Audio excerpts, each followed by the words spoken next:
मैं ऐलान करना चाहता हूँ कि अगर ये बड़े बड़े एहतजाज हो गया, गरीब बनता आपत्ति लिया है कि बीजेपी की है उसमें बराबर का रखना चाहिए। जितने अपोजिशन वाले हैं उतने बीजेपी के, उन्होंने अपनी मेजॉरिटी रख दी है, तो हम कैसे इंसान की उम्मीद करेंगे। आम पब्लिक चैनल में मैं आफाक अहमद मंसूरी आपका स्वागत करता हूं। आइए आपको ले चलते हैं खबरों की दुनिया में।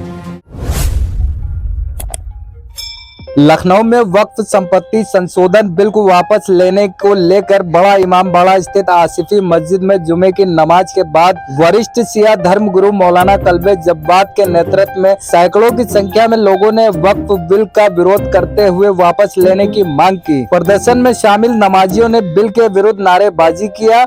मौलाना ने कहा कि वक्फ बिल हमें स्वीकार नहीं है। बिल ज्वाइंट पार्लियामेंट्री कमेटी में भेज दिया गया है, लेकिन हमें कमेटी पर भी भरोसा नहीं है। कमेटी में 12 सदस्य भारतीय जनता पार्टी के और 9 सदस्य इंडिया गठबंधन के हैं। भाजपा के सांसदों की संख्या ज्यादा है। ये बिल भी भाजपा ला रही है। कोई भी सांसद अपनी पार्टी के विरुद्ध जाकर वोट नहीं करेगा। इंडिया गठबंधन के सभी सांसद बिल के विरुद्ध भी वोट करते हैं, उसके बाद भी संसदीय कमेटी में पास हो जाएगा। मौलाना ने कहा कि जिलाधिकारी की शक्तियों को बढ़ा दिया जाएगा। वक्फ की सभी डीड डीएम द्वारा चेक किया जाएगा। उत्तर प्रदेश में वक्फ बोर्ड की 1,75,000 डीड है। सभी डीड 40 से 50 पेज की है। सभी डीड उर्दू या फारसी भाषा में है। अधिकतर जिलाधिकारी को उर्दू या फारसी भाषा नहीं आती है। आधिकारिक रूप से सिर्फ नदवा के ही ट्रांसलेशन को मान्यता है। ऐसे में 20 साल से ज्यादा का समय लग जाएगा नदवा ट्रांसलेट करने में। दूसरी समस्या ये है कि जब नदवा को इतना समय लगेगा ट्रांसलेशन करने में,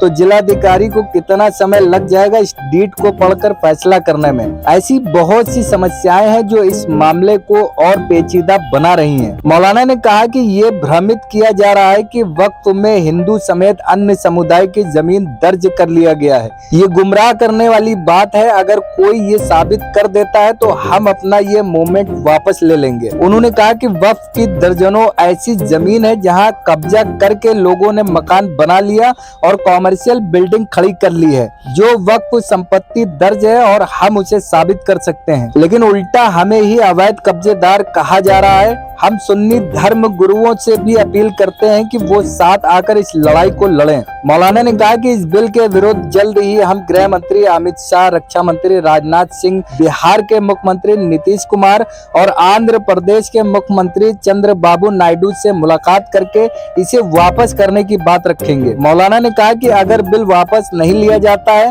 तो आगामी दिनों में उत्तर प्रदेश समेत पूरे हिंदुस्तान में शांतिपूर्ण तरीके से विरोध प्रदर्शन करेंगे। अमेंडमेंट बिल जो पेश हुआ था बीते दिनों, उसको लेकर आज एहतजाज हो रहा है। जी, ये एहतजाज की शुरुआत है और इंशाल्लाह बहुत ही अजीम बड़े बड़े एहतजाज हो गया। गरीब बनता आपत्ति लिया गया इसकी बहुत, क्योंकि ये सिर्फ नुकसान पहुंचाने के लिए किया गया कि हर वक्फ खत्म हो जाए, सारे वक्फ खत्म हो जाए। और हिंदू भाइयों को धोखा दिया जाता है। पार्लियामेंट में झूठ बोल रहा है कि साहब हिंदू की जमीनों पर कब्जा करके वक्फ डिक्लेयर कर दिया गया है, मंदिरों की जमीनों पर कब्जा करके वक्फ डिक्लेयर कर दिया गया है। मैंने कहा शिया औकाफ के सिलसिले में हम ऐलान करते हैं यहाँ से इमामबाड़े से कि अगर एक इंच के लिए साबित कर दिया जाए कि एक इंच किसी हिंदू भाई की जमीन, किसी सिख भाई की जमीन, किसी जैन भाई, किसी बौद्ध भाई की एक इंच जमीन भी अगर वक्फ बोर्ड में नाजायज तरीके पर अगर शामिल हुई है तो मैं अपना पूरा मूवमेंट वापस ले लूंगा, पूरा मूवमेंट वापस ले। उल्टा है, हमारी जमीन पकड़ने हैं। कल्याण सिंह साहब ने मां इमदाद हुसैन साहब की करबला की जमीन के ऊपर अस्पताल बनाया और वहां भी एक बड़ा सा मंदिर बना हुआ है, वक्फ की जमीन पे बना हुआ है।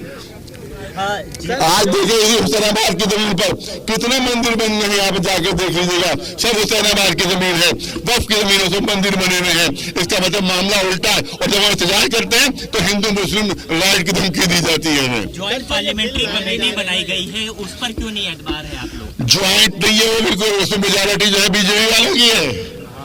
21 है उसमें, 21 में 9 जो है दूसरी पार्टियों के, 12 बीजेपी के हैं। उसमें कहा कि एक वोट भी अगर ज्यादा हो गया तो पास हो जाएगा वो। तो 3 वोट ज्यादा है उनके तो पास तो हो ही जाएगा वो। धोखा है वो भी, जीपीसी भी धोखा दिया जा रहा है उसमें, धोखा, टोटल धोखा जीपीसी भी। तो क्या बीजेपी पे भरोसा नहीं? बिल्कुल भरोसा नहीं उनको, क्योंकि मेजॉरिटी बीजेपी की है, उसमें बराबर का रखना चाहिए उनको। बराबर का रखना चाहिए था कि जितने अपोजिशन वाले हैं उतने बीजेपी के, उन्होंने अपनी मेजॉरिटी रख दी है, तो अब कैसे इंसाफ की उम्मीद करें इससे। और अंबानी, अरे सारी शरीयत अंबानी को बचाने का है। उसने बंबई में अंबानी ने यतीम खाने की, अनाथालय की, ऑर्फनेज की जमीन 44,000 स्क्वायर फीट की जमीन पर अपनी सबसे बड़ी खूबसूरत बिल्डिंग बनाई है, सबसे बड़ी खूबसूरत बनाई है।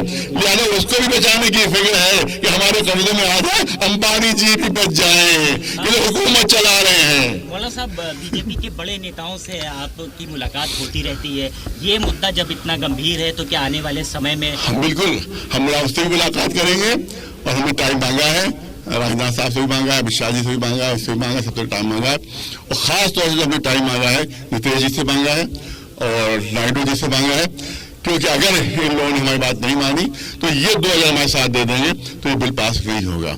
लिहाजा हम बिहार के मुसलमानों को भी कहते हैं कि वो भी दबाव डालें नीतीश जी पर, और तेलंगाना वहाँ के या आंध्रा के मुसलमानों से कहेंगे उन पर दबाव डालें कि वो इस बिल को पास न होने दें, वरना ये मुसलमानों के साथ सबसे बड़ी गद्दारी होगी और सबसे बड़ी नाइंसाफी होगी इस हुकूमत के जरिए से। और इसकी शुरुआत कांग्रेस ने की है, सुन लो, कांग्रेस ने शुरुआत की है वक्फ पर कब्जा करने की। आज जहाँ इंदिरा भवन बना हुआ है, आज जहाँ जवाहर भवन बना हुआ है, ये वक्फ मीर आगा की जमीन है, इस पर कब्जा किया है कांग्रेस ने। और जहाँ देखो 123 औकाफ जो गज्ब किए हैं वो कांग्रेस ने गज्ब किए थे, कांग्रेस लिए थे, जिसमें शाह मद्दा भी शामिल है, जिसमें इमाम हाल भी शामिल है, बड़ी बड़ी मस्जिदें शामिल है, कि जिसको कांग्रेस ने अपने कब्जे में लिया था, कहा था ये वक्फ नहीं है। उसके बाद वक्फ बोर्ड को किराए पर दिया गया इन तमाम जमीनों को। देखिए तो बदमाशी। क्या वक्फ बोर्ड के जो पावर्स हैं वो भी आपको लगता है खत्म हो जाएंगे?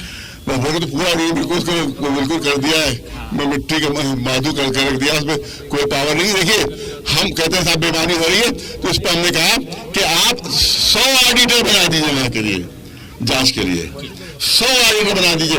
मैं कोई ऐसा कानून नहीं कबूल करेंगे जिससे वक्फ खत्म हो जाए। आप बेईमानी हो रही है 100 ऑडिटर बनाइए, जाके ऑडिट करें, अगर बेईमानी हो रही है तो सबको सजा देंगे।